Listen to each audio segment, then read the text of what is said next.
Good morning, student. Today we're going to continue with the chapter Electoral Politics or Political Science. We have read about in the previous class about the election campaign and why it is necessary in a democratic election. We have read about the various slogans given by important leaders before the election. Now we will read how it is important in a democracy to have electoral campaign or election campaigns. In a democracy, it is best to leave political parties and candidates free to conduct their election campaigns the way they want to do. But it is sometimes necessary to regulate the campaign to ensure that every political parties and candidate gets a fair and equal chance to compete also.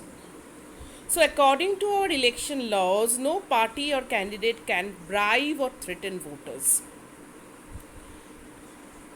No party can appeal to them in the name of caste or religion, or can use government resources for election campaign and spend more than rupees 25 lakh in a constituency for a Lok Sabha election or 10 lakh in a constituency in an assembly election. So if they do so, their election can be rejected by the court even after they have been declared elected. So in addition to the laws mentioned above, all the political parties in our country had to agree to certain model code of conduct for election campaigns. So according to this model code of conduct, no party or candidate can use any place of worship for election propaganda, use government vehicles, aircrafts and officials for elections. Once elections being announced, ministers shall not lay foundation stones of any projects or take any big policy decisions or make any promises of providing public facilities. So these are the model code of conduct that had to be followed by the political parties during the election campaign. Now about the polling and the counting of votes. The final stage of an election is the day when the voter cast or poll their votes. That day is usually called the election day. Every person whose name is on the voter list can go to a nearby polling booth, situated usually in a local school or a government office. Once the voter goes inside the booth, the election officials identify her or his with the identity card, put a mark on her finger, and allow her to cast her vote.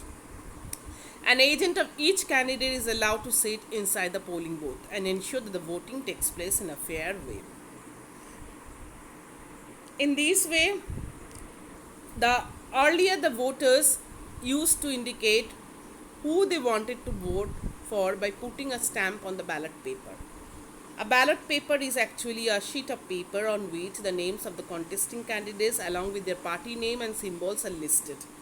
But nowadays, electronic voting machines or EVM are used to record votes. The machine shows the name of the candidates and the party symbols. Independent candidates too have their own symbols allotted by election commission. All that the voter has to do is to press the button against the name of the candidate she wants to give her vote. So once the polling is over, all the EVM are sealed and taken to a secure place where it is kept. A few days later, on a fixed date, all the EVMs from a constituencies are open and the votes secured by each candidate are counted. The agent of all candidates are present there to ensure that the counting is done properly in a fair way. The candidate who secured the highest number of votes from a constituency is declared elected. In a general election, usually the counting of votes in all the constituencies takes place at the same time, on the same day.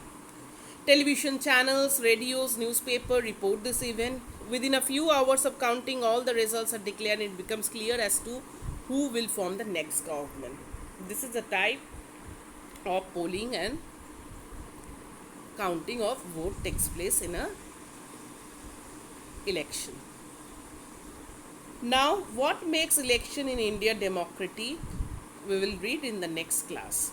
Thanking you, student. Goodbye.